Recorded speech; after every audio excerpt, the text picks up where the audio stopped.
నమస్తే అండి. నేను మీ భాస్కర్ జాదవ్ అడ్వకేట్ మాట్లాడుతున్నాను. కొత్తగా ఏర్పడ్డ ప్రభుత్వం కాంగ్రెస్ గవర్నమెంట్ ఏదుందో అవి చేస్తున్న పనుల గురించి నేను మాట్లాడాలనుకుంటున్నాను. విషయం ఏమిటంటే, డబుల్ బెడ్రూమ్ ఇండ్ల గురించి పాత ప్రభుత్వం ఏదుందో బీఆర్ఎస్ గవర్నమెంట్ చాలామందికి ఇస్తా అనుకుంటా కొన్ని కన్స్ట్రక్షన్ స్టేజ్లు ఆగిపోయాయి. కొన్ని ప్రభుత్వాలు వాటి గవర్నమెంట్ ల్యాండ్ని అక్వైర్ చేసి ఇవ్వాలి అనుకున్నప్పుడు అక్కడ సరైన వసతులు ఉన్నాయా లేవా. చాలా వరకు తెలంగాణలో చూసుకున్నట్టయితే చెరువుల దగ్గర లేకపోతే వాటర్ స్టోరేజ్ అవుతున్న పరిస్థితులు చాలా ఉన్నాయి. ఇప్పుడు వర్షాకాలం ఇప్పుడు ఏం జరగట్లేదు, కానీ వర్షాకాలం వచ్చేసరికి ఉన్న డబుల్ బెడ్రూమ్ ఇండ్లు మొత్తం చెరువుల్లో కట్టేశారు. ఫ్యూచర్లో ఏదైనా డబుల్ బెడ్రూమ్ రూమ్లో వెళ్ళాలి అంటే చెరువుల్లో వెళ్ళే పరిస్థితి వచ్చింది. కాబట్టి ఇప్పుడు వచ్చిన కాంగ్రెస్ ప్రభుత్వం వాటిపైన చర్యలు ఏ విధంగా తీసుకుంటుంది, మరియు ఇప్పుడు గృహలక్ష్మి అనే పేరు మార్చడం కాదు, ప్రజల భవిష్యత్తు మార్చాలి. ఉండడానికి ఇల్లు లేని ప్రజలకి, వసతి లేని ప్రజలకి, చాలా గ్రామాలలో గృహం లేని ఇండ్లు లేని వాళ్ళు చాలా మంది ఉన్నారు. అలాంటి వాళ్ళని వెతికి వాళ్ళకు ఉన్న సమస్యలు ఏమున్నాయి, వాళ్ళకు భూమి ఉందా, భూమి ఉంటే కట్టుకోవడానికి ల్యాండ్ ఇవ్వాలనా, లేకపోతే ల్యాండ్ ఉన్న వాళ్ళకు ఎంత డబ్బు అనేది ఇస్తే బాగుంటుంది, వాళ్ళ కన్స్ట్రక్షన్కి ఎంత సపోర్ట్ అవుతుంది, భూమి లేని వాళ్ళకు డబ్బు సాయం చేయాలన్నా లేకపోతే గృహలక్ష్మి పథకంలో వాళ్ళకి ఇల్లు కట్టియాలనేది తెలంగాణ ఇప్పుడు ఉన్న గవర్నమెంట్ ఏది ఉందో అది ఆలోచించి వాళ్ళ గురించి మంచి నిర్ణయం తీసుకుంటే బాగుంటుంది. ఎందుకంటే ఇప్పటి వరకే బీఆర్ఎస్ ప్రభుత్వం ఏదుందో చాలా మందికి చాలా విలేజ్లలో చాలా మండలాలలో కట్టాము అని చెప్తున్నారు, కానీ ఇప్పటి వరకు ఎవరికి అలాట్ చేయలేదు. కాబట్టి ఇప్పటికైనా ఆ కట్టి అలానే పాడుపడ్డ బంగ్లాల లెక్క ఉంచకుండా వాటిని బెనిఫిషియర్స్ ఎవరున్నారో ఆ బెనిఫిషియరీస్ పర్సన్కి తీసుకొచ్చి వాళ్ళకు ఆ గృహలక్ష్మి పథకం కింద లేకపోతే పాత పథకం కొత్తగా వాళ్ళు పథకాలు ఇంకో గవర్నమెంట్ మారుతా ఉండకపోతే పథకాల పేర్లు మారుతున్నాయి, కానీ అదే విషయం నడుస్తూ ఉంది. కాబట్టి ఇప్పటికైనా కాంగ్రెస్ గవర్నమెంట్ కట్టి ఉన్న ఇండ్లను అలానే కూలిపోయే పరిస్థితి వస్తున్నాయి, అలానే ఉంచకుండా వాటిని పంచే ప్రక్రియ చేసుకుంటే బాగుంటుంది. ఎందుకంటే చాలా మంది సఫర్ అవుతున్నారు. ఇక్కడ డబుల్ బెడ్రూమ్ ఇల్లు వస్తాయని చెప్పి ఆశతో చాలా మంది ఇల్లు కట్టుకునే పరిస్థితిలో ఉన్నారు. చాలా మంది వీటి మీద ఆధారం పెట్టుకొని ఇక్కడ మా అప్లికేషన్ వస్తుంది, మాకు ఇల్లు వస్తాయని చెప్పి చాలా మంది ఆగిపోయారు.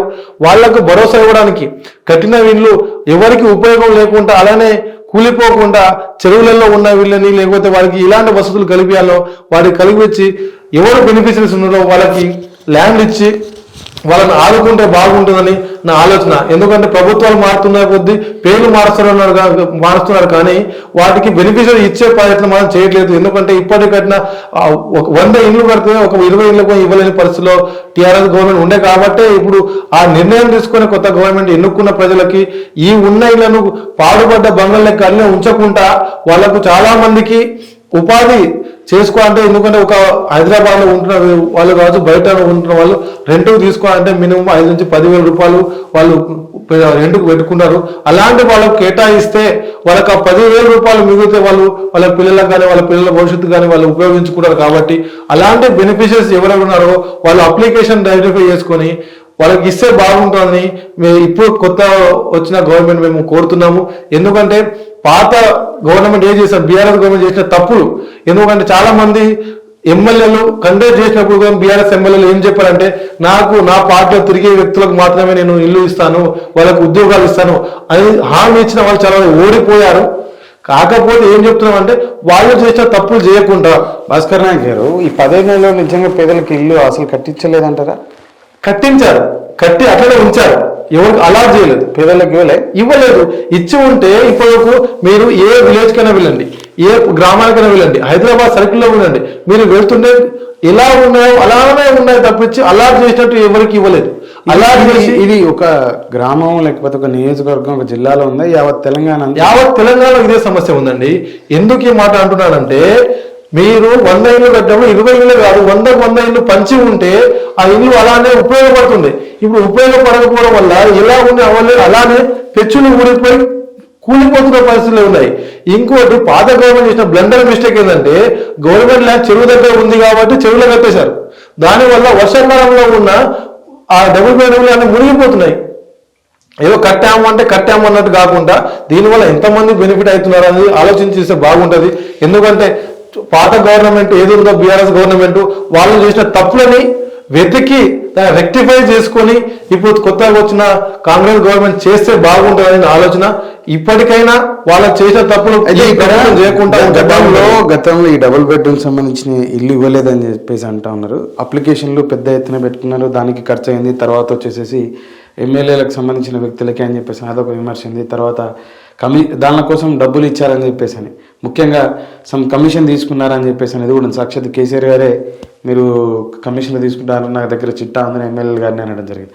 ఇప్పుడు కాంగ్రెస్ పార్టీకి సంబంధించిన ఎన్నిక కాబడిన ఎవరైతే ఎమ్మెల్యేలు ఉన్నారో వీళ్ళు ఇందిరమ్మ ఇల్లు ఇస్తామని చెప్పేసి అని అంటా ఉన్నారు. ఇక్కడ తీసుకోవాల్సిన జాగ్రత్తలు ఏంది గవర్నమెంట్ అధికారులు కానీ లేకపోతే పార్టీ నాయకులు? ఒకవేళ రేపు మళ్ళీ వీళ్ళు కూడా ఏదైనా కమిషన్లు అని చెప్పేసి అంటే అప్పుడు ఎలా ప్రజలు అవేర్ అవ్వాలంటారు? నేను ఏమంటున్నా అంటే బీఆర్ఎస్ గవర్నమెంట్ చేసిన తప్పుదాలు ఈ గవర్నమెంట్ చేయకూడదు. అంటే బిలో పావర్టీ లైన్లో ఎవరున్నారు?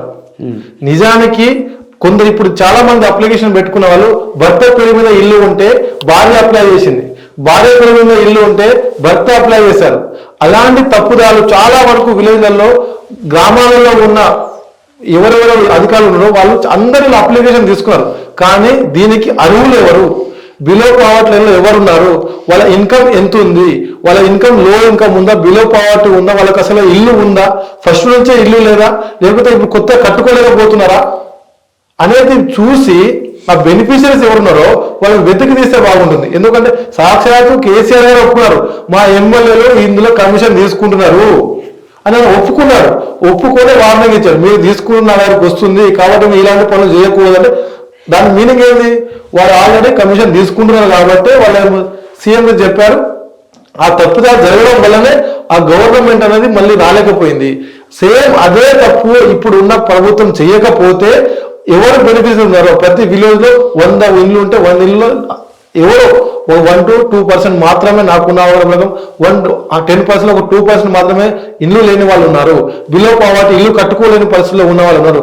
అలాంటి వాళ్ళకి ఇవ్వాలి. కానీ ఇల్లు ఉండి నాకు పెంకటిల్లు ఉంది కాబట్టి నాకు డబుల్ బెడ్రూమ్ ఇవ్వాలి, నాకు చిన్న ఇల్లు ఉంది కాబట్టి నాకు పెద్ద ఇల్లు ఇవ్వాలి, నేను కాంగ్రెస్ గవర్నమెంట్ తిరుగుతున్నాను కాబట్టి నాకు ఇల్లు ఇవ్వాలి, లేకపోతే మా ఎమ్మెల్యేలను పైరవి చేసుకొని ఇల్లు తీసుకోవాలి అనేది కాకుండా బిలో పావర్టీలో ఎవరున్నారో వాళ్లకు కనుక్కొని ఎవరున్నారు, బెనిఫిట్స్ ఎవరున్నారు, భార్య పేరు మీద ప్రాపర్టీ ఇల్లుందా, భర్త పేరు మీద ఇల్లుందా, భార్య పేరు మీద లేనప్పుడు భర్తకి ఎందుకు ఇవ్వాలి, భర్త పేరు మీద ఇల్లు ఉన్న తర్వాత భార్యకి ఎందుకు ఇవ్వాలి, ఈ విషయాన్ని కొంచెం డీప్ గా తీసుకొని ప్రతి గ్రామాలలో ఉన్న అధికారులు ఎవరెవరు ఉన్నారో వాళ్ళందరినీ ఉపయోగించుకొని వాళ్ళ దగ్గర నుంచి ఇన్ఫర్మేషన్ తీసుకొని అలా చేస్తే బాగుంటుంది. మాట్లాడుతున్న సమయానికే ముఖ్యమంత్రి రేవంత్ రెడ్డి గారు గ్రామాలకే ప్రజాప్రతినిధి అధికారి వెళ్ళాలి, అక్కడ సభలు కండక్ట్ చేయాలి, ప్రజాపాలన అని చెప్పేసి అని అక్కడనే గుర్తించాలి నిజమైన లబ్ధిదారులు. మీరు ఏదైతే అంటున్నారో ఇది ఏ మేరకు దోహదపడుతుంది నిజమైన లబ్ధిదారులను గుర్తించడం? అంటే గ్రామంలోకి వెళ్ళి అక్కడ అధికారులు అక్కడ ప్రజాప్రతినిధి ఒక మీటింగ్ లాగా కండక్ట్ చేసి అక్కడనే గుర్తించాలి, చర్చ జరిపి అని చెప్పేసి అంటా ఉన్నారు. అది మంచి ఆలోచన అండి. కాకపోతే ఆ ఆలోచన వచ్చిన దాన్ని ఎగ్జిక్యూట్ చేసే బాగుండదని ఆలోచన. ఎందుకంటే ఇప్పుడు ఏమైపోయిందంటే ఒక గ్రామానికి పోయేటప్పుడు ఆ గ్రామంలో ఉన్న ఎంఆర్ఓ కావచ్చు, లేకపోతే గ్రామ సెక్రటరీ కావచ్చు, ఎమ్మెల్యే కావచ్చు, వీళ్ళందరూ వెళ్ళి అక్కడ ఒక మీటింగ్ చేసుకుంటే అది పార్టీ మీటింగ్ లాగా అయిపోతుంది. కానీ గ్రామ సెక్రటరీస్ ఎవరున్నారో వాళ్ళకి ఏ ఇంట్లో ఎవరికి ఇల్లు ఉంది, ఎవరికి ఇల్లు లేదు అనేది వాళ్ళ క్లారిఫికేషన్ గా ప్రతి ఒక్క డాటా ఉంటుంది. ఎందుకు ఈ మాట చెప్తున్నా అంటే ఎవరికి ఇంటి నెంబర్ అలాట్ అయి ఉంది, ఎవరి ఇంటి అలాట్ నెంబర్కి ఏ ఇల్లు ఉంది, పెంకటిల్లు ఉందా, రేకుల ఇల్లు ఉందా, లేదా స్లాబ్ ఉందా, మరి ఏ విధంగా ఉంది ఇల్లు అనేది గ్రామ సెక్రటరీ తెలిసినంత ఇన్ఫర్మేషన్ నీకు ఎవరికి తెలియదు. కాబట్టి అలాంటి అధికారులను దగ్గర పెట్టుకొని ఆ అధికారులను పని చేయించుకుంటే మనకు చాలా యూజ్ఫుల్ అవుతుంది. ఎందుకంటే ఇన్ఫర్మేషన్ చాలా వరకు 90% గ్రామాలలో జరుగుతున్న ఇన్ఫర్మేషన్ ఏమున్నా గ్రామ సెక్రటరీ నుంచి వస్తుంది. కాబట్టి అలాంటి సెక్రటరీ వాళ్ళకు ఉపయోగించుకొని బెనిఫిషరీస్ నేనే చెప్తాను, ఎన్ని లక్షల అంటే ఇన్కమ్ ఎంత ఉంది, వీళ్ళకి బెనిఫిషరీ కాదా, బిలో పావర్టీ లైన్లో ఉన్నారా, వీళ్ళకు అర్హత ఉందా. కొందరు ఏంటంటే అది చెప్తాను, భార్య పేరున ఇల్లు ఉండకపోతే భార్య అప్లై చేస్తుంది, భర్త పేరు లేకపోతే భార్య పేరు ఉండి భర్త లేకపోతే భర్త అప్లై చేస్తున్నారు, ఒక ఇంట్లో కొత్తగా మ్యారేజ్ అయిన వాళ్ళు మళ్ళీ అప్లై చేస్తున్నారు. అలాంటివి కాకుండా గ్రౌండ్ లెవెల్ నుంచి గ్రౌండ్ లెవెల్లో వాస్తవాలు ఎక్కడి నుంచి ఉన్నాయి, అసలు పార్టీ వాళ్ళు అప్లికేషన్ కొందరు ఇప్పుడు చేస్తున్న బ్లండర్ మిస్టేక్ ఏమిటంటే పార్టీ వ్యక్తులు పోయి మీకు ఇల్లు ఉందా లేదా రాసుకొచ్చి పార్టీ వాళ్ళకి ఇది ఎంబడీకి ఇస్తున్నారు. అది కరెక్ట్ ప్రాసెస్ కాదు. పార్టీ వాళ్ళు వాళ్ళ పార్టీ సంబంధించిన వాళ్ళ గురించే రాస్తారు. అదే చెప్తున్నాను, ఆ మిస్టేక్ ఈ ప్రభుత్వం చేస్తే చాలా దెబ్బ ఉంటుంది. అదే రాజకీయంగా రాజకీయ నాయకులు వెళ్ళి వెరిఫై చేయడం కాదు, ప్రభుత్వం చాలా మందికి ఈ జాబ్లు ఇచ్చింది. ఎందుకు? ఈటీ కోసమే. మీరు జనాభా లెక్క తీసుకున్నప్పుడు చాలా మంది చెప్తా ఉంటారు, మాకు మీకు ఇల్లు ఉందా, ఆవు ఉందా, ఎంతమంది ఇంట్లో ఉంటారు, ఏ ఇల్లు ఉంది, ఎంత ఎక్కడ ల్యాండ్ ఉంది, అది ఆ ఇన్ఫర్మేషన్ తీసుకుంటే ఎవరికి ఇల్లు ఉంది ఎవరికి లేదనేది తెలిసిపోతుంది.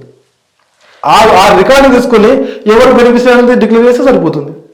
సో ఈ లెక్కన ఒక ఇంటికి సంబంధించిన ఇల్లు లేనటువంటి వ్యక్తులను గుర్తించడమే కాదు, ఆ గ్రామంలో నిజమైన పేదలు ఎవరున్నారు, ఏ పథకానికి ఎవరు లబ్ధిదారులు అనేది మీరు వెళ్ళిన ప్రొసీజర్ ప్రకారం ఆ గ్రామంలో ఉన్నటువంటి ఆ గ్రామానికి సంబంధించిన అధికారులు జెన్యున్గా అంటే రాజకీయ ఒత్తిళ్ళు ఏమి లేకోకుండా చర్చ చేసి నిజమైన లబ్ధిదారులని అర్హుల్ని ఎవరైతే ఉన్నారో ఫైండ్ అవుట్ చేయొచ్చు. వారిని గుర్తించి వాళ్ళకి కావాల్సినటువంటి ప్రభుత్వం సమకూరిస్తే జరగచ్చు. చూద్దాం ఆ విధంగా జరుగుతుందేమో అని చెప్పేసి ఆశ జరగాలని కోరుకున్నాను. నమస్తే.